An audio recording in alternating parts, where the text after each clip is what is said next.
Hai Sobat Makan, akhirnya manga One Punch Man chapter terbaru sudah rilis. Sebelum ke video yang lebih lanjut, bantu Mimin dengan like dan subscribe-nya ya. Dan jangan lupa loncengnya juga. Sebelumnya perlu Mimin ingatkan, ini spoiler ya. Bagi yang hanya menikmati animenya saja dan gak mau kena spoiler, bisa tutup video ini sekarang. Lihat dikit-dikit juga boleh. Pada cover manga One Punch Man chapter 192 ini, terdapat gambar Saitama sedang angkat berat menggunakan black hole yang menyebabkan lantai di bawahnya mengalami keretakan. Judul chapter kali ini adalah Level Up. Di awal scene kita diperlihatkan King meminta Bang untuk menjadikannya kuat. Bang pun terdiam sesaat saat King mengatakan itu. Tak berselang lama Bang menanyakan kenapa King ingin menjadi lebih kuat. Ia juga mengatakan kalau King sudah memiliki kekuatan yang tak ada tandingannya. Mendengar pernyataan Bang tentang dirinya, King pun membantah bahwa dirinya tidak memiliki kekuatan seperti yang Bang katakan. Namun Bang tak percaya apa yang dikatakan King. Lantas Bang pun memberi wejangan. King, dulu aku juga seorang pemuda bajingan yang sulit disentuh. Ketika ada hal-hal yang membuatku ingin memulai lembaran baru, aku juga berjuang untuk memutuskan bagaimana sebenarnya aku harus menggunakan kekuatanku. Aku pernah memiliki pemikiran yang sama sepertimu. Kalau saja aku bisa menjadi sangat kuat sehingga aku bisa meniadakan semua kejahatan di seluruh dunia. Tapi itu mustahil. Garo mempunyai pemikiran serupa, dan itu berakhir dengan kegagalan total. Betapapun kokohnya, satu pilar saja tidak dapat menopang perdamaian dengan sendirinya. Di era ini, dengan para monster mulai mengincar warga biasa, sekarang lebih dari sebelumnya. Daripada mencari cara untuk memperkuat diri kita bahkan lebih jauh meskipun sudah kuat, tidakkah kau pikir lebih penting bagi kita untuk mengembangkan kemampuan kita untuk memimpin jalan bagi mereka yang lebih lemah dari kita? Seperti yang dilakukan di dojo misalnya. Apa pendapatmu? Apakah kau ingin bergabung denganku di... Sebelum menyelesaikan wejangannya, King memotong perkataan Bang. Kau tidak mengerti, Mr. Bang. Aku tidak berbicara tentang hal-hal dalam skala besar seperti itu. Masalahku jauh lebih sederhana. Aku lemah dan aku ingin menjadi lebih kuat. Itu saja. Aku belum bisa menjadi pria kuat yang dipikirkan semua orang. Semua itu adalah kebohongan besar. Aku benar-benar orang yang lemah, kata pengakuan King sembari diiringi genderang King Engine-nya. Mendengar pengakuan King membuat murid Bang terkejut bukan main. Bahkan sampai ada yang meragukan pengakuan ini. Lalu Carangko yang sangat mengagumi King dengan berani ia menanggapi. Jadi cerita tentang Anda terbang ke langit sambil membawa bom yang bisa menghancurkan seluruh tata surya dan melemparkan ke dalam lubang hitam raksasa, dan kisah tentang Anda yang kembali ke masa lalu dan menjatuhkan segerombolan meteor dari langit yang akan menghantam bumi sehingga menempatkan umat manusia pada garis waktu yang kita jalani sekarang, dan rumor bahwa sebagian besar mitologi meramalkan kelahiran Anda. Tak satu pun dari itu benar. King merespon, benar.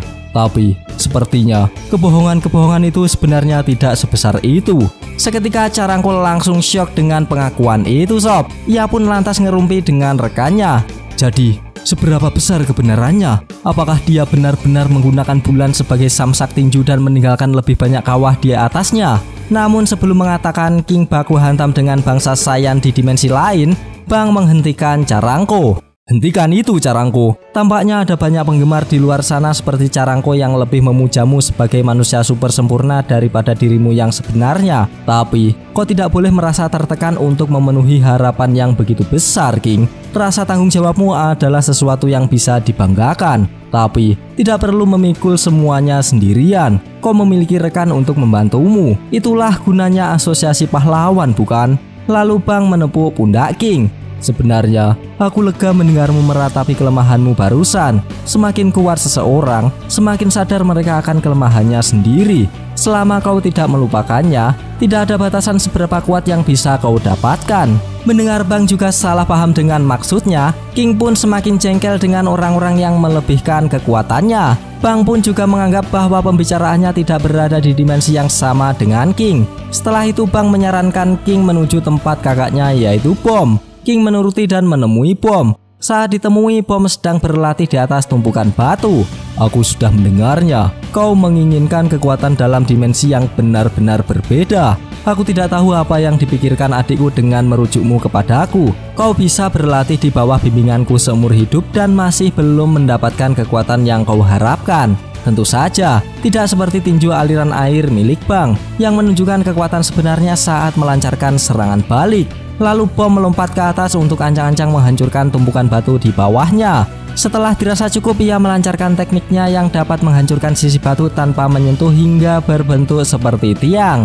Kemudian ia berdiri di atasnya lagi dan melanjutkan perkataannya. Tinju pemotong besi angin puyuhku mungkin bisa langsung membunuh semua lawan kecuali lawan yang mahir selama aku mengambil langkah pertama. Tapi saat ini kau tidak tertarik dengan taktik murahan seperti itu, bukan? King pun dengan lantang diiringi King Engine menjawab, "Tidak." Namun sebelum mengatakan lebih lanjut, bom langsung tersenyum dan mengeluarkan alat tulis sambil berkata, "Sekarang tenanglah, kau tidak akan membuatku takut, dan aku terlalu tua bagimu untuk memprovokasiku menjadi orang pertama yang menyerangmu. Sebagai gantinya, aku akan menulis surat perkenalan untukmu. Kau harus mengunjungi mereka. Beberapa latihan Qigong tradisional dapat menenangkan haus darahmu, bukan?" Setelah menerima surat dari bom, King langsung mendatangi dojo satu persatu. Setelah sampai, King mendapat penolakan dari dojo itu. Surat pengantar dari Mr. Bom. Omong kosong.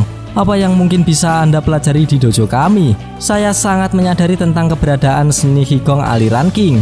Hal ini begitu menakutkan. Maaf, tapi kami tidak akan bisa membantu Anda mengembangkan teknik pamungkasnya yang baru. Ada kelompok yang lebih berorientasi pada pertempuran daripada kami. Mereka adalah kelompok berbahaya yang penuh semangat. Tapi saya yakin Anda akan baik-baik saja. Setelah itu King direkomendasikan ke tempat berbahaya tadi. Saat melihat King, orang di sana pada berbisik, "Bajingan itu, apakah mereka mengirim King ke sini untuk menghancurkan kita? Aku cukup yakin King juga terlibat dalam mengalahkan monster manusia itu." Sial, yang dimaksud monster manusia kayaknya Garu ya sob. Setelah selesai berbisik, mereka memohon dan menolak secara halus. Tentu saja, ada kalanya kami sedikit berdarah panas. Tapi kami sudah menunjukkan perilaku terbaik kami sejak monster manusia menghancurkan dojo kami hingga hancur. Jadi tolong jangan mengamuk, kami akan memperkenalkan Anda ke tempat lain. Setelah itu King menuju dojo rekomendasi satu persatu. Namun semua menolak King karena sudah terlalu kuat. "Oh tidak, kami tidak bisa melakukannya. Dibandingkan dengan pertempuran yang Anda alami, tempat ini akan terasa seperti senam ringan. Apakah Anda di sini untuk menghancurkan dojo kami? Hei seseorang, bawa tanda kami dan persembahkan kepada Mr. King." Lalu rumor King mendatangi dojo dan Jim menyebar luas di seluruh penjuru One Punch Man. Aku dengar pahlawan King sedang berkeliaran di sejumlah dojo dan Jim bela diri. Mengapa? Itu menakutkan. Jika dia muncul, jangan pernah berpikir untuk melawannya. Kau akan kalah telak.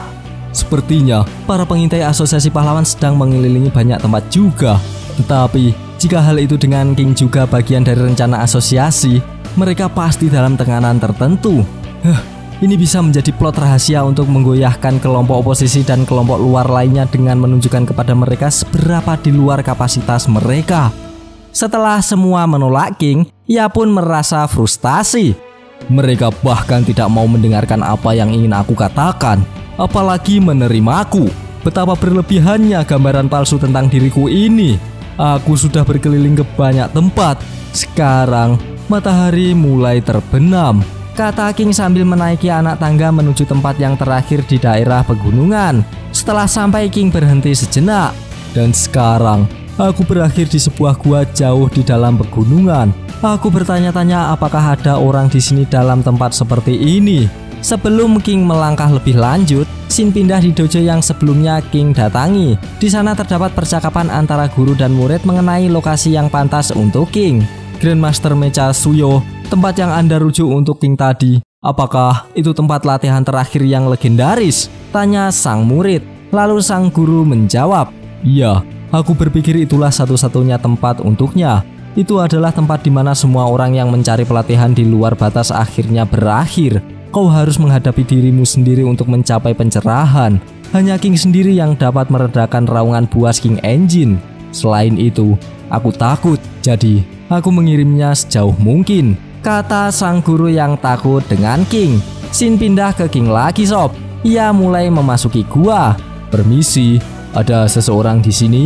Tak jauh melangkah, King menemukan seseorang yang sedang bertapa. Dojo tinju aku kebenaran cepat merujukku ke tempat ini.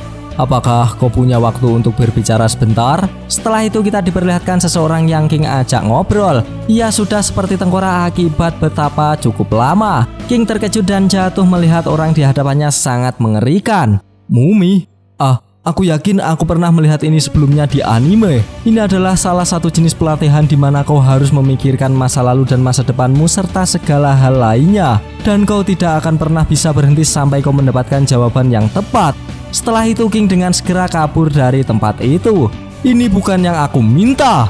Beralih ke Mumi, ia tiba-tiba terbangun dan berkata, "Oh tidak, pasti tertidur." Kembali ke King lagi. Saat lari menuruni tangga, King melihat sosok seperti Manako. Ia pun tambah ketakutan melihatnya. Begitu juga dengan monster itu sob. Saat melihat King, ia langsung lari sejauh mungkin. King sampai menganggap apakah itu beruang. Kemudian ia memutuskan untuk pulang ke rumah. Oke, sepertinya hari sudah berganti. Sekarang scene pindah ke apartemen Saitama. Di sana diperlihatkan King menceritakan perjalanannya kepada Saitama sambil bermain game. Dengan lesu King berkata, "Dan setelah aku akhirnya mencoba melakukan sedikit usaha juga."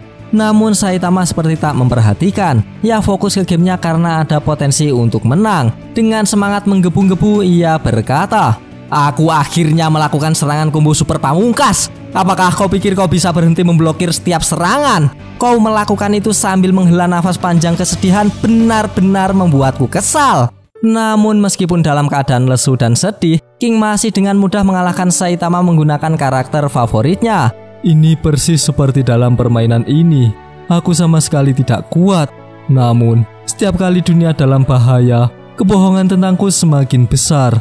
Apa yang harus aku lakukan? Aku mungkin tak punya pilihan selain membuat diriku tertusuk monster sebelum aku ketahuan dan orang lain menghajarku hingga babak belur. Ini mungkin sudah berakhir. Aku tidak punya pilihan lagi." Curhat King sambil menangis. Melihat King menangis membuat Saitama makin kesal. Karena main game tak sungguh-sungguh saja bisa menang. Sebagai kawan yang baik, Saitama tak tega melihat King seperti itu. Ia memberi saran King untuk melatih ototnya. Tak berselang lama bel berbunyi. Saitama berdiri dan berkata apakah itu Genos. Lalu King menanggapi apakah Genos masih tinggal dengannya setelah Saitama pindah. Saitama membalas, "Dia ada di ruangan sebelah. Jadi ya cukup dekat. Dia pindah setelah mengusir pahlawan lain yang tinggal di sana. Dia pergi begitu jauh. Meskipun hampir satu-satunya hal yang bisa kuajarkan kepadanya adalah pelatihan otot. Meskipun begitu, dia sangat serius tentang ini." Setelah itu Saitama membukakan pintu. Ternyata orang yang menemui Saitama adalah Dedek Fubuki. "Aku di sini Saitama. Bergabunglah dengan Blizzard Group. Jika kau bertindak sekarang, kau dapat memperoleh daging sapi berkualitas tinggi ini sebagai tiket masuk." Bujuk rayu Fubuki sambil menyodorkan daging sapi premium. Namun kali ini Saitama tak tertarik meskipun ia disogok daging sapi. Lalu Saitama malah langsung menutup pintunya karena mendapat perlakuan yang tak mengenakan. Dengan kesal Fubuki mendobrak pintu. "Hei, itu cara yang bagus untuk menyapa." Saitama dengan polos membalas bahwa ia tak menginginkannya. Ia juga menanyakan apakah Fubuki masih mencari anggota. Saitama juga menegaskan Fubuki harus berhenti bergantung kepada orang lain dan melakukan upaya untuk meningkatkan diri sendiri. Lalu Fubuki menanggapi, "Apa maksudmu? Jangan salah paham. Aku tidak berniat bergantung padamu. Aku hanya berpikir bahwa dirimu bergabung dengan kami bisa menjadi stimulus yang baik.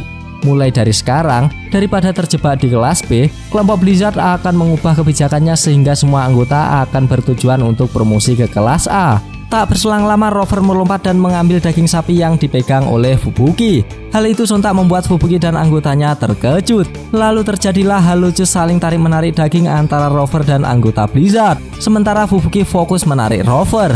Setelah melihat Rover dengan cermat, Fubuki bergumam, "Bukankah aku pernah melihat anjing ini di suatu tempat?"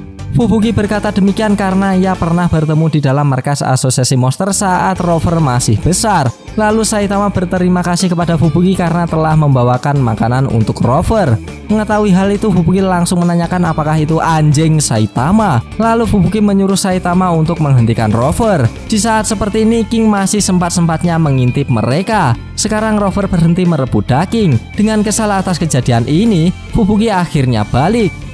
Untuk alasan apapun, kami akan kembali, kata Fubuki dengan kesal. Namun Saitama mengingatkan untuk membawa lebih banyak makanan. Sekarang Fubuki sudah pergi dengan mobilnya, namun Rover masih mengejar mereka. Lalu Fubuki menyuruh anggotanya mengusir, tapi sudah dilakukan 100 kali tetap tidak berhasil. Setelah sampai lokasi, Fubuki tetap diikuti oleh Rover. Di saat bersamaan, monster tanaman muncul dan mengacak-acak tim Fubuki. Mereka sangat kewalahan melawan monster itu. Dengan sigap, Rover langsung menembakkan laser. Alhasil monster itu hancur lebur seperti tape.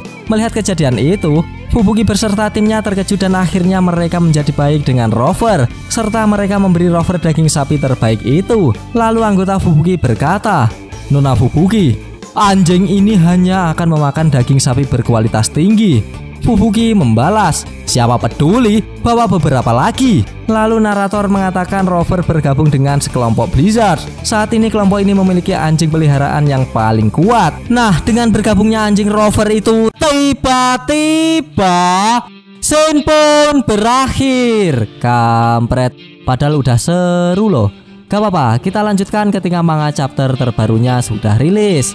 Bagi sobat yang suka pembahasan ini, bisa tekan like-nya, dan jika tidak, bisa tekan dislike-nya 2 kali biar aneh gak rugi. Jangan lupa komennya agar Mimin bersemangat dalam membuat konten. Dan yang paling penting, jangan lupa tekan tombol subscribe supaya sobat-sobat tahu updatean-updatean terbaru dari channel ini.